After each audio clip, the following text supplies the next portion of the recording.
what is the biggest mistake you see first-time screenwriters make?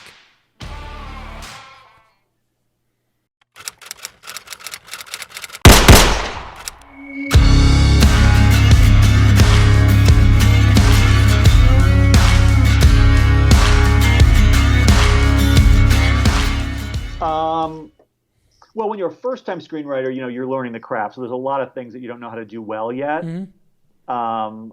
But if we just talk on the concept level, I mean, the biggest mistake really is the one I already said, which is trying to jump too quickly into writing without vetting the concept. But if we put that one aside, one of the really most common ones is issues with point of view, and that's covered in the relatable chapter, which means not understanding that you have to tell the story subjectively from the point of view of a character that the audience is meant to kind of become one with, mm-hmm. almost like it's happening to them. Right. And that's not easy to achieve. And there's specific practices and things to avoid in the achievement of that. And writers tend to either not realize that or not do that effectively. And so the first goal, I think, is, you want to suck the reader into caring. And you usually do it through a specific individual character by not telling it objectively, but telling it subjectively. And that's not just first-time screenwriters, though. I mean, we all struggle with that, making the audience care and making them feel like they're inside the story is, always important and often difficult. Now, can you give an example of a protagonist, an interesting protagonist, and why we connect with that protagonist anywhere in cinema? Well, for some reason, Forrest Gump just popped into my head. I mean, Michael Haig in his book, Writing Screenplays That Sell, has this great section on empathy and the different techniques for gaining empathy. And a lot of it, when you really look at it, is a manipulation on the part of the writer, a very conscious manipulation of giving a character certain elements that make you care about them. Save the Cat talked about they have to save a cat in the first 10 pages, which is kind of a joke, but it's actually true. They have to do something that makes us sympathize and feel like that's a good person. I like that person. There's this real in vogue thing of unlikable main characters and anti-heroes, and mm-hmm. people point to shows like Breaking Bad and say, look what a dark figure he was. And I always say, look at the pilot of Breaking Bad. And he was the most lovable, relatable, average everyman you could ever possibly meet, who had all of these undeserved misfortunes, which is a phrase Michael Haig uses.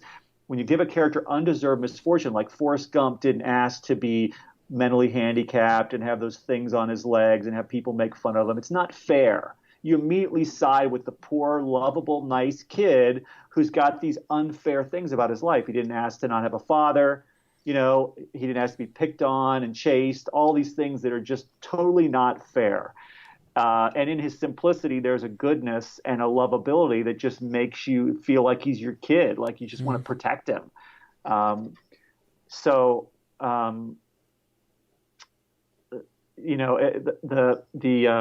I was going to say about the undeserved misfortune. But another thing is when you put a character in jeopardy, so that we're worried about the character, which they do that with Forrest Gump as well.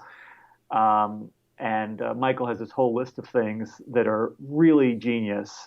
That he's observed in movies over the years. But so much of the time you'll be reading a script and it's like, yeah, I don't have a strong pull to this person. I don't care. Oh, I know what I was going to say. Breaking Bad, there are all these elements of undeserved misfortune. It's like he's a chemistry teacher who's passionate and good and his students couldn't care less. He doesn't make enough money, so he has to moonlight at a car wash where his students see him and make fun of him. Yep. He finds out he's dying. He doesn't have enough money to leave his family after his death. This poor schmuck, right? So you need to do all that for the audience to then accept when he starts cooking meth that, okay, this is his only option and we get why he's doing it and we still love him. And he's still in way over his head once he starts cooking meth. Way over his head. There's dangerous people everywhere and he's going to get arrested and it's like... Or killed. Or killed. It takes a very long time for him to become the kind of like, heavy, the kind of like top of his Heisenberg. Game, scary guy of Heisenberg. Yeah.